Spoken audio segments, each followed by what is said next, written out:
are people who goes to a place, make it their home, invest heavily, try and make the place befitting to serve as abode, not like some people who goes to places, sell what they come to hawk, and go back with the proceeds, which can't even yield more for them. Welcome to Njenje Media TV. Follow us on YouTube, Facebook, and Instagram. Remember also to subscribe to the channel by clicking on the bell icon for notification. I am John Paul Annie. Caging the Eagle, A Mission Impossible by Mazi, Odera JP. Nwanne ka a na-eme ngosi, mana enyi bụ oruola onye. You can only introduce kinsman to an errand brother, especially in the Ala-Igbo, not a friend. You choose your friend yourself. Like us or hate us, Ndigbo in focus, we are like an eagle among other birds. Its natural endowment and the attribute of an eagle is what makes other birds to detest her out of jealousy and wish that can never be real or wanting to be like eagle. But if wishes were horses, even blind person could ride. While other birds scavenge, while they live at peril and danger of cannibals and predators, while they fear the spittle of death that oozes off the barrel of hunter's gun, an eagle is never in fear of those, for he casts his abode above the reach and the sight of any. He is not in council with other feathers, not at fears of being felled by hunter's pellet. Eagle is the only bird that flew. Let me ask Google the distance, and then how it spew. In reality, eagles tend to use very little energy when they fly so high, even though they can reach attributes of over 10,000 feet.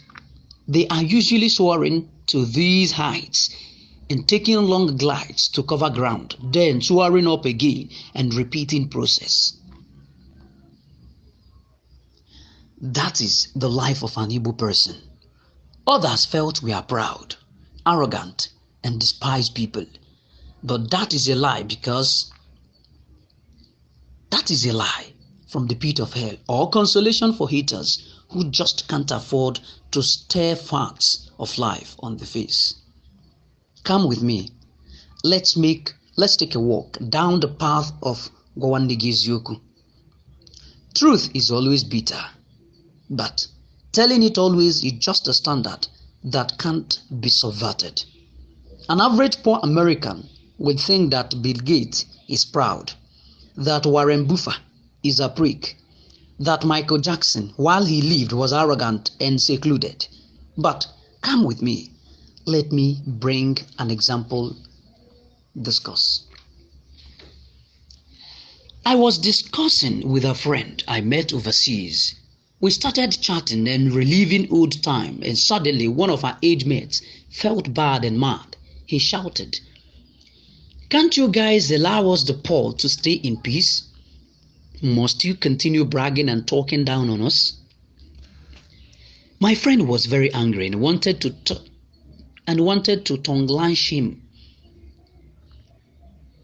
in return. And I tapped him on his leg and explained, "Anyị si aka aha bụrụ ọgbọ, anyị aka aha gaa akwụkwọ, emesịa anyị aka aha kpata ego." Stages of friendship starts with age mate, then separate to schoolmates, and finally to status. If you are discussing with your schoolmates, those who are not in your school or not in school will feel you are bragging just to hurt them. If you are discussing with those in your current status, those not in that class will feel you are showing off. But what they don't understand is the fact that nothing in elementary 1 is valuable to one who is in SS1, because what faces the later is life of an SS1, which means he only discusses with those who floats at his level. You can't discuss reality with one who is not around your class and would sound pompous to the person. Back to the discussion that started this analogy. My friend was complaining on how he was sold a pure fake China wares in New York as original by a Pakistani and dare him to do his worst. I explained that every nation has her own dredge, but the problem is that they are lesser in population to compare us in Nigeria, where greater percentage are the rotten egg. I gave him instance of how a black Ghanaian drove me and my family from Sydney Airport to hotel, and we paid 120 Australian dollars. And I was happy that I met a brother who I was chatting with as my own brother, who is living and resident of the faraway nation. Shockingly, weeks after, I misplaced the number he gave me, and we have the front desk call us another taxi that will take us back to airport. We get to same airport, and our fares was 23 Australian dollars. Same metered taxi, same distance if you ask me, but the latter drove far less a distance. So I asked him if there were other routes to cover same distance, and he laughed. He asked me, have they conned you with runaround? I saw a brother in that Ghanaian, but he saw a Mugu in us.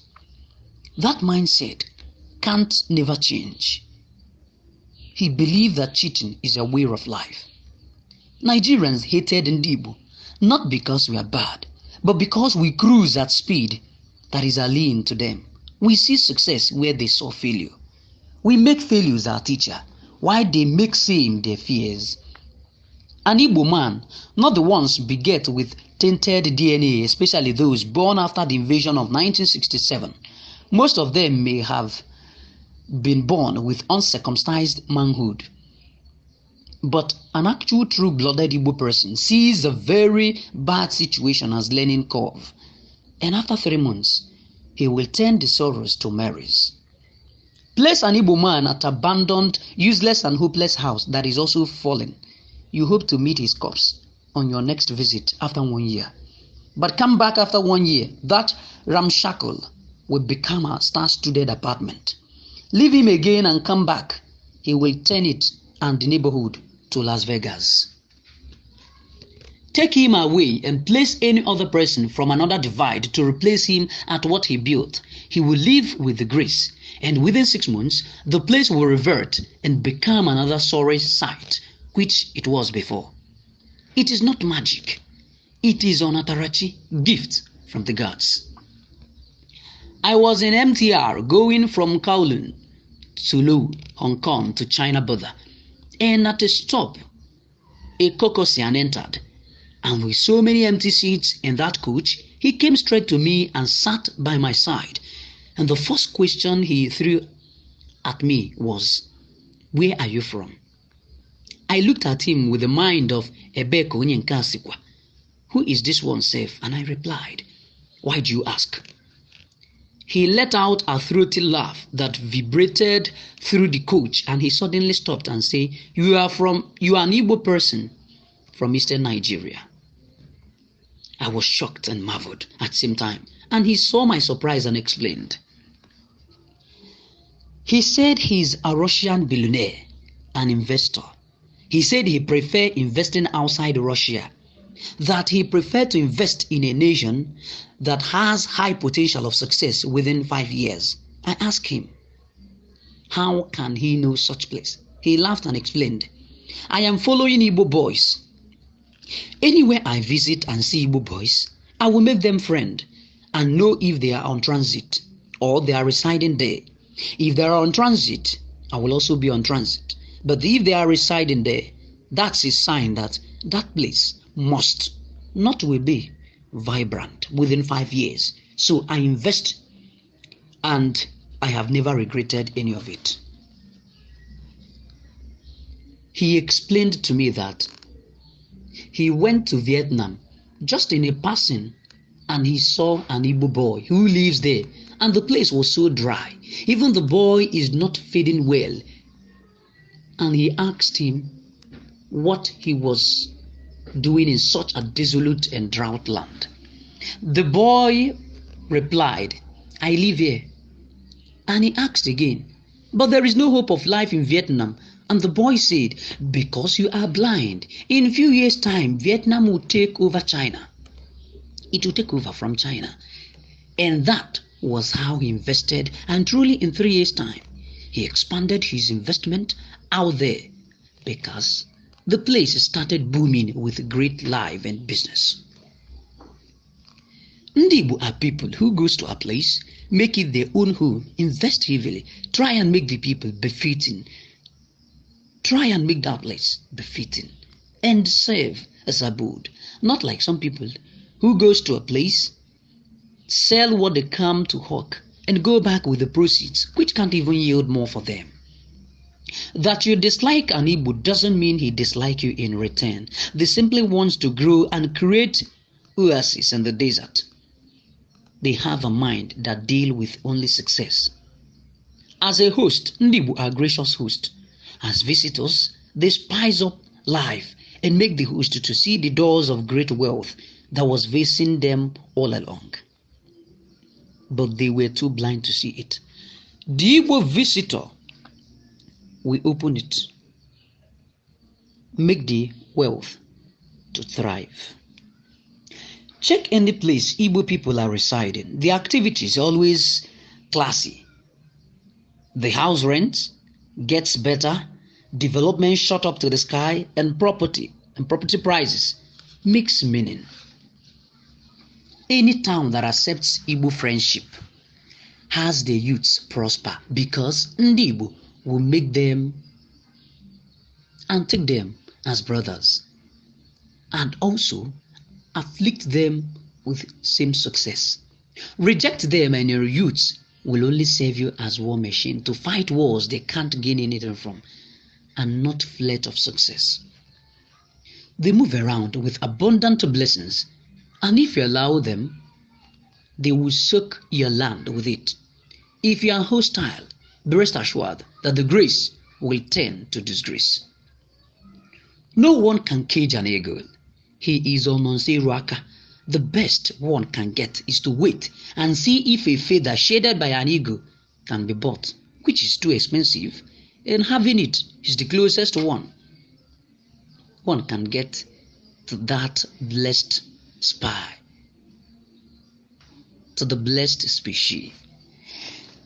While we have the above, we also have active idiots and dupes. But what you can take to the bank is the fact that while pounding yam, there must be lumps within. You don't throw away the food because of the very minute lumps. You simply remove the lumps or pound it into agreement with the rest. Ndigbo are the reason the grace is still holding Nigeria. To make this nation a cynosure of all eyes, give it to an Igbo man for restoration. Sit back, and watch Americans come for us for advice and vacations. We used to have Anambra as an insolvent state, but we saw how it turned to seat of glory before we took another wrong turn. But I will digress.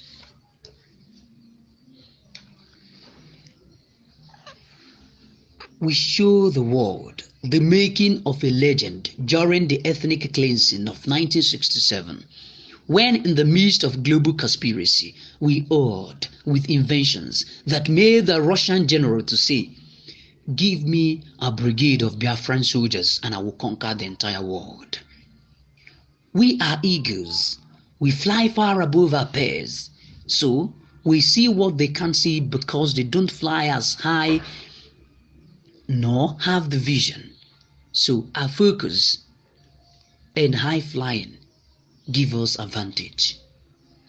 If you truly want to know the impact of Ndigbo in Nigeria, ask the CBN governor during the Osa Abiola when Ndigbo moved some of their resources back to the southeast. That brought a drought of cash in all the banks outside the southeast. If you want to rate how important they are in your state activities, check how your state goes dry and hard during December, when less than 15% residents in your state travel back home for Yuletide.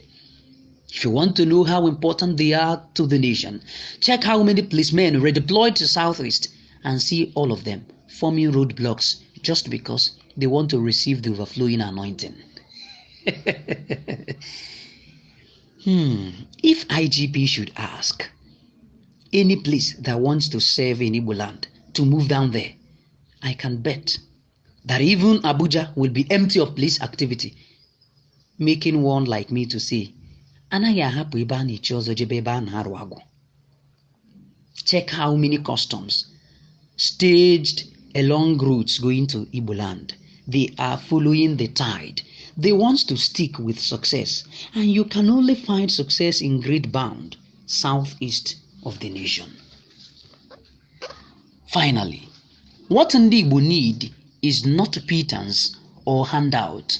They don't want quota system. They want a level playing field.